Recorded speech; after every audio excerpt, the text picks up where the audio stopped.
നമ്മുടെ സഞ്ജീവ് ഗോയങ്ക ഇന്നലെ കുറച്ച് കലിപ്പിലായിരുന്നു. ആളെ മനസ്സിലായില്ലേ? നമ്മുടെ LSGയുടെ ഓണർ. LSG മാത്രമല്ല, പുള്ളിക്ക് മൊത്തത്തിൽ 4 ക്ലബ്ബുകളുണ്ട്.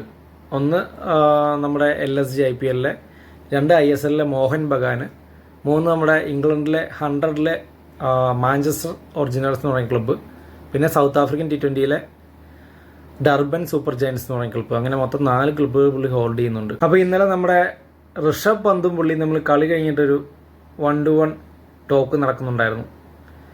കാരണം LSG ഇന്നലെ കുറേ മാറ്റങ്ങളെല്ലാം വരുത്തിയാണ് ഇറങ്ങിയത്.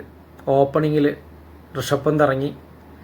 മക്രമൊക്കെ അവിടെ വെയിറ്റ് ചെയ്തിരിക്കുമ്പോഴാണ് ഋഷഭ് പന്ത് ഓപ്പണിങ് ഇറങ്ങിയത്. അതുപോലെ തന്നെ നിക്കോളാസ് പൂരിനെ ഒന്നും ഫസ്റ്റ് 1, 2, 3 പൊസിഷനിലൊന്നും ഇറക്കിയില്ല. അങ്ങനെ മൊത്തത്തിൽ ഒരു പൊളിഞ്ഞ ബാറ്റിംഗ് ലൈനപ്പായിരുന്നു ഇന്നലെ ഉണ്ടായത്. അപ്പോൾ അതിൻ്റെ എല്ലാം ഫലമായിട്ട് ഇന്നലെ അവർ തോൽവി കഴിഞ്ഞിട്ട് നമ്മൾ ഇതിന് മുന്നേ സഞ്ജീവ് ഗോയങ്കനെ കണ്ടിട്ടുണ്ട് ഇതുപോലെ ചൂടാകുന്നതൊക്കെ.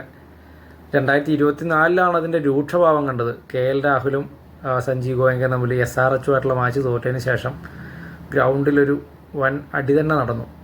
അതിനുശേഷം അതിൻ്റെ പിറ്റേ കൊല്ലം KL രാഹുൽ ടീം വിട്ടു. 2025-ൽ ഋഷഭ് പന്ത് വന്നു. 25 സീസണിലും സഞ്ജീവ് ഗോയങ്കയും ഋഷഭ് പന്തും തമ്മിൽ ചെറിയ ചെറിയ ഒരസലുകൾ ഉണ്ടായിരുന്നു. ഇന്നലെ അതൊന്നും കൂടെ ഒന്ന് വർദ്ധിച്ചു. നമുക്കറിയാം പുള്ളിയുടെ ഒരു ക്യാരക്ടർ അങ്ങനെയാണ്. കളി തോറ്റു കഴിഞ്ഞാൽ പുള്ളി ക്യാപ്റ്റനെ പിടിച്ചെന്ന് ഗ്രൗണ്ടിൽ വെച്ച് തന്നെ അലക്കും. പക്ഷേ ഇത് ക്യാപ്റ്റനും കളിക്കാർക്കും അത്ര സുഖമുള്ളൊരു പരിപാടിയല്ല ഈ കേൾക്കുന്നത്. അപ്പോൾ ഇതിനൊക്കെ നമ്മൾ ശരിക്കും പറഞ്ഞാൽ മാതൃകയാക്കേണ്ടത് CSKനെയാണ്.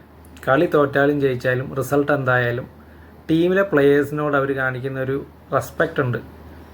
അത് അവർ തന്നെയാണ്, CSKയുടെ ഓണേഴ്സ് തന്നെയാണ് അതിൻ്റെ ഏറ്റവും ബെസ്റ്റ് എക്സാമ്പിൾ.